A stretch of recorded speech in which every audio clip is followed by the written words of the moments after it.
Hey guys, so what I have here is the Emax NanoHawk. It's a pretty cool little whip by Emax.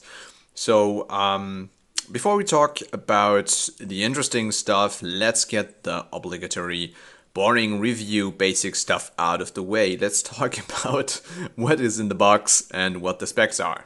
But let's do it really quickly. Okay, no fancy unboxing, just what's in that box. It comes with a charger, USB charger, quite cool. It's got little dongles here, so that it fits with the GNB27 that is on this 300 milliamp hour 1S that comes in the box. These are a bit difficult to come by. I just bought some 450 GNBs with the GNB27. These work too on this quad, although they are a bit bigger. Still carries it kind of fine. Then it comes with a tiny screwdriver for whatever you would need that for. Well, works with all these screws and so on, but I mean, probably you might have better tools than this at home. And it comes with a set of spare props, which is obviously always nice. These are tiny 31 millimeter props roughly. Then it comes with a bit of spare hardware. So rubber mounts, screws, and so on. This is quite nice because these tiny screws here would be annoying to find them in the right size. So comes with that, and that's what's in the box. So boring review blah blah number one out of the way.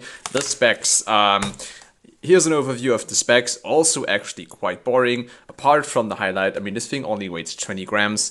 That's pretty light, even for such a small whoop, although there are others that are in a similar weight class, like the Mobula 6. 0802 motors, 1900 kV, quite unspectacular. Regular F411 flight controller, 5 amp. ESC, 25 milliwatt VTX, so it's got a bit less output power than others. Others go up to 200 milliwatt, but honestly, anything above 25 milliwatts is anyway illegal in many countries, and I don't see any reason why you would push it further on such a small whoop.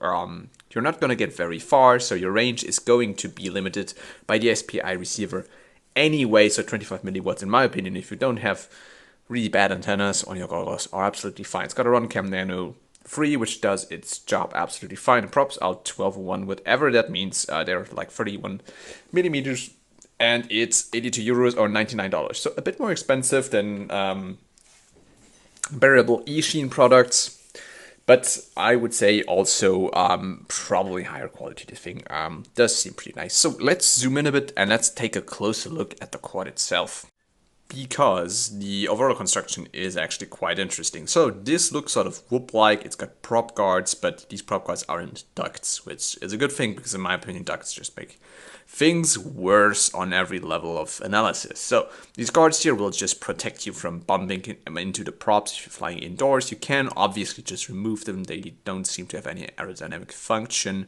so you'll save a bit of weight if you cut those off, but I left them on there because for flying indoors it's actually quite practical because you can easily bump into stuff and don't damage the props. So it's a single piece of plastic, the entire thing. There's a little sort of hatch here for the camera. Okay, Nano 3 is sort of in a little flexible piece of plastic. Here it is. And I hope this one will work better than on the old Tiny Hawk, because it did tend to get loose and the camera started to wiggle around. This seems better here. Camera is quite solidly fixed. Then below the plastic structure there is a little carbon frame. So this is not like many other whoops like the Mobula 6 for example.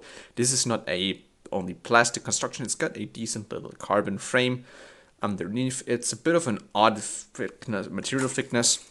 I think it's like 1.7, or this might just be because I cannot really access it properly to take a proper measurement. Let me try it here in this spot. So a bit of force, 1.75. Strange thickness, but seems they really optimized here. So they could have just gone for 1.5 or 2 millimeter. They choose 1.75 to probably optimize weight. So pretty cool little carbon frame. Below this you can see the new Emax board below the rubber band. So this is a FC ESC all-in-one, and the little 25 milliwatt VTX is on a separate board. I can show you with the little screwdriver. There's a separate board here for the VTX. So pretty cool. USB is nicely accessible and protected. The tiny motors here are mounted, which is interesting, with only 2 screws, 2 tiny I guess is M1.6, but pretty cool. And if we zoom in on these motors, I have to say that looks very good. So zoom in on the motors, and as you can see, for motors which are that tiny, these windings here, and here the tiny screwdriver comes in handy again, just to point this, is the windings here are pretty darn clean for such a tiny motor. And look at the magnets here. These are curved and a very small air gap. So I would say that is actually pretty cool in terms of construction quality. So this explains probably why this is quite a bit more expensive than, for example, a Mobula 6. Okay, so before we talk about how this little guy flies, I want to show you something else that is pretty cool, and that is my Tango 2 that, I mean, this is not really news, but my Tango 2 that now finally does have a multi-protocol module in the rear, which is very important for these sort of whoops which are equipped with SPI receivers, so free sky only, and which will not work with Crossfire. So pretty cool. I had to update the board inside to the V3 board, which was a bit annoying because it's a tight fit with the battery and so on. And then you just Dremel the case a little bit, and you can add this module bay here that TBS actually sells. So I have the URU AV module here, which I cannot recommend, unfortunately. So it works great on all FreeSky receivers that I used, but on SPI receivers it does seem to have a problem. Some of them I cannot bind at all, and on this one here it does work, but I need to rebind it every time I use the quad, which is sort of really annoying. So I don't know why it just sometimes doesn't bind, and sort of seems to forget about the quad. I don't know what is going on. It's a software issue.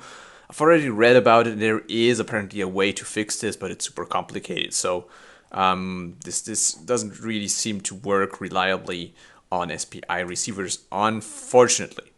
So, but I think this module bay here really makes the TBS Tango for me the absolute go-to radio. This is what I would recommend to any beginner, because basically, I mean, it's not crazy expensive. I mean, sure, it's more expensive than others, but it's not crazy expensive. Starts at like, I don't even remember, 190 euros, something like that. Not the pro version.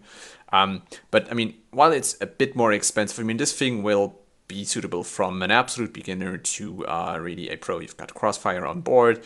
It now has, I think, up to 1 watt of power. It's got Hall gimbals, it's got everything you need, and on top of that, you can have a module bay and run any receiver you want. So this is, for me, really at the moment, the absolute standard in terms of radio controllers. So let's take all of that stuff outside and let's go fly. Alright, so here we go, and first thing you're gonna notice, I mean, 2 things basically. First, there's jello in the footage, which is very unfortunate. That's something I didn't really see indoors, but outdoors there seems to be, and it's windy. I mean, this might be the cause, but outdoors in the wind there is some jello, which is a bit unfortunate. But I mean, the thing does have a bit of power, moves quite nicely, so you can fly this outdoors. And I mean, I'm not really the target audience as someone who lives in the city center of Munich. So I mean, basically, unless you're a millionaire, you will not have a house that is big enough to really fly a lot indoors. Maybe you have a big apartment, but also quite rare that you really have a lot of space to use all the power of such a whoop. So probably I'm mostly going to fly this outside, but also outside it does perform absolutely okay, apart from the jello. It does feel a little bit stiff, but not too bad. I think they might have given it this tune to be easier to fly. And as you can see, I'm trying to fly the gap between my legs. I'm missing all the time because it's too windy. So really, these are basically the worst conditions you could fly this in. It's sub-0 degrees, it's windy, and as you can see, still works fine. So performance is where it should be, basically. apart from maybe the jello, even in the bad condition, I don't think it should have jello. I don't know if my camera roll is loose or something, but bit of jello that is quite annoying. Apart from that, absolute recommendation. I think it really makes sense to spend the few extra dollars that this costs over maybe a Mobula 6 or another small whoop in that, say, 20-gram weight class, because this thing does actually perform quite fine and seems to be super robust with these prop guards. Don't think these are going to break anytime soon.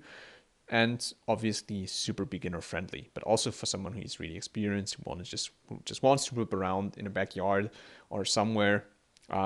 Really cool thing. So I would say thumbs up. That's a recommendation.